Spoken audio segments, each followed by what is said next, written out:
Memasuki penghujung tahun 2022, artinya tidak lama lagi kita menyambut panasnya kobaran persaingan Capres dan Cawapres pada pemilu 2024. Jangankan tahun depan, sekarang aja hawanya mulai memanas. Tokoh politik bermunculan dan mulai saling sikut demi memenangkan suara rakyat.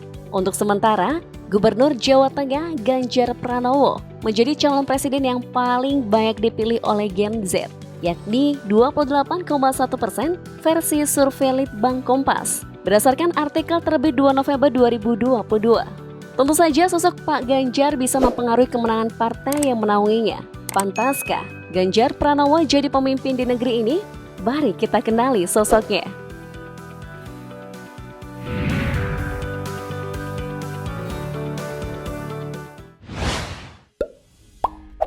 Sebagai tokoh publik sekaligus pemimpin daerah, Haji Ganjar Pranowo SHMIP memikul beban kerja demi meningkatkan provinsi yang dinaungi.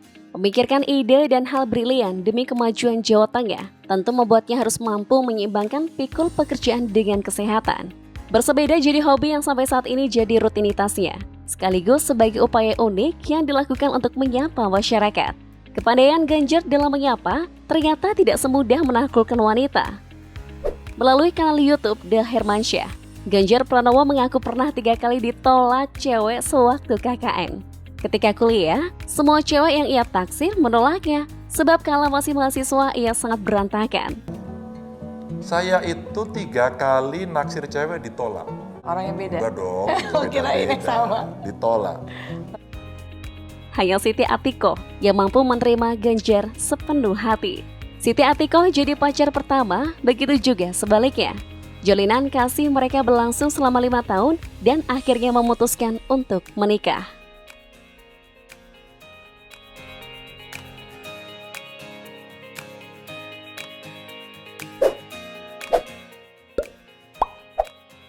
Di balik kesederhanaannya, siapa sangka kalau nyatanya Ganjar memiliki kekayaan melimpah.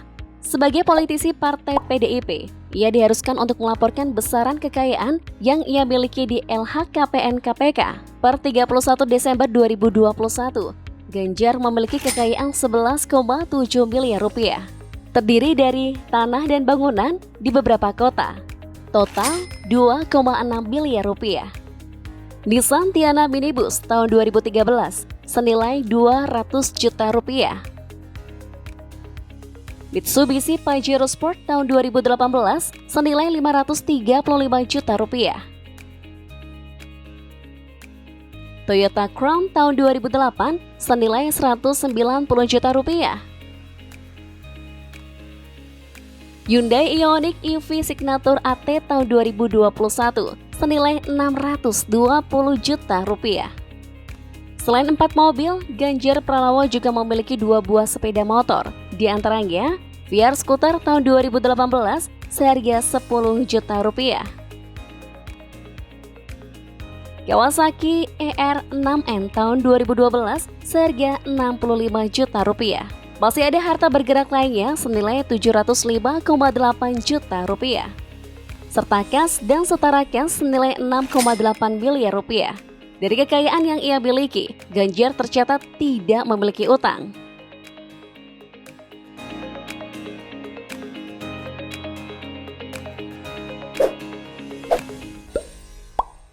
Kehidupan sederhana Ganjar Pranowo tidak hilang sampai ia menjabat sebagai orang penting di Indonesia.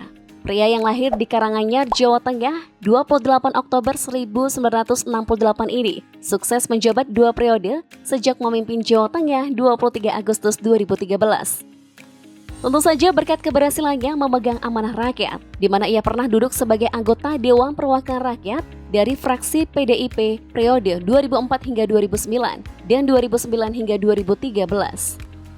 2 periode juga diamanatkan padanya sebagai Ketua Umum Keluarga Alumni Universitas Gadjah Mada 2014 hingga 2019 dan 2019 hingga 2024. Ia juga menjabat Ketua Umum Persatuan Radio Televisi Publik Daerah Seluruh Indonesia Persada.id.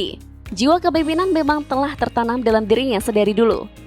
Sebagai alumni Fakultas Hukum Universitas Gadjah Mada, ia aktif dalam Gerakan Mahasiswa Nasional Indonesia Pak Ganjar meraih gelar S2 jurusan Ilmu Politik di Fakultas Ilmu Sosial dan Ilmu Politik Universitas Indonesia.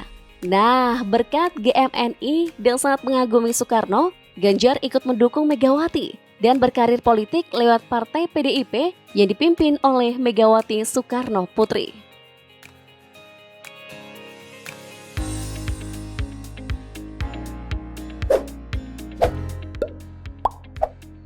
Atas kerja nyata dan pengalamannya selama meniti karir, sebanding dengan prestasi yang pernah diraih Pak Ganjar memimpin Jawa Tengah. Sejak tahun 2013 menjabat, Ganjar Pranowo langsung melakukan gebrakan terbaik untuk memajukan Jawa Tengah. Ia pernah menjadi satu-satunya pemimpin daerah yang menjunjung reformasi birokrasi agar lebih efektif, efisien, cepat, mudah, dan murah. Hal itu demi memunculkan budaya baru dalam berkompetisi, sehingga persaingan yang sehat jadi hal biasa tanpa bercak permainan kotor dalam instansi pemerintahan. Ganjar Pranowo juga turut mendorong birokrasi di Jawa Tengah dengan memanfaatkan teknologi. Ya, tahu sendiri kan, sosial media sekarang ini meluas jangkau seluruh negeri. Next, prestasi Ganjar Pranowo lainnya terlihat pada inovasi layanan. Itu ditunjukkan dengan membentuk Perda Nomor 3 Tahun 2019 tentang penyelenggaraan inovasi daerah. Nah, setiap tahun ada ratusan aplikasi layanan dalam kompetisi inovasi tingkat provinsi. Aplikasi itu untuk memudahkan akses pelaporan dan mobilitas komunikasi masyarakat dengan pemerintah. Seperti aplikasi Teleapik RSUD Margono Soekarjo, Paijem Pas Ngamuk RSJD Surakarta, dan Apam ASI DPU Cipta Karya Jateng. Selain itu, Ganjar sukses membawa nama Jawa Tengah meraih penghargaan Anugerah Parahita Eka Praya tahun 2020 dari Kementerian Pemberdayaan Perempuan dan Perlindungan Anak untuk keempat kalinya berturut-turut.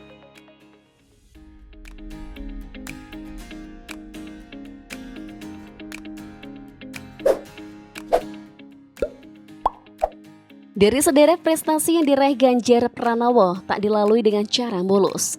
Banyak lika-likunya. Belum lama ini ia dijatuhi sanksi teguran lisan oleh PDIP setelah menerima klarifikasi menyoal komunikasi politiknya di publik bahwa ia sudah siap menjadi calon presiden 2024. Hiap, dampak Ganjar memang paling tinggi di berbagai lembaga survei independen. Terkait hal itu, Gubernur Jawa Tengah ini dipanggil oleh pengurus PDIP Perjuangan sebanyak 3 kali. Dewan Kehormatan PDIP memberikan sanksi kepada Ganjar lantaran dianggap telah melanggar instruksi komunikasi politik.